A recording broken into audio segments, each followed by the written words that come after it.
Hello guys! Ngayong araw ay Sunday kaya pupunta ako sa simbahan. Nakabihis na nga ako dyan at ready na pumunta magsimba. Hinatid na nga ako ni Papa at on the way na kami. At nandito na kami sa sentro sa bayan ng Alakapan. Dumaan muna kami sa Holy Light dahil may bibilhin daw si Papa. At andito na nga ako sa Catholic Church. Naghintay muna kami at nag-start na nga yung misa.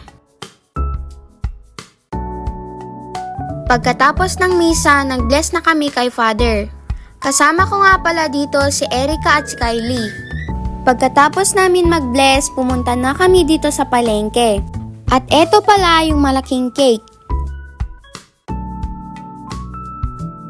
Dumaan muna ako sa Sugar Rush para bumili ng merienda ko.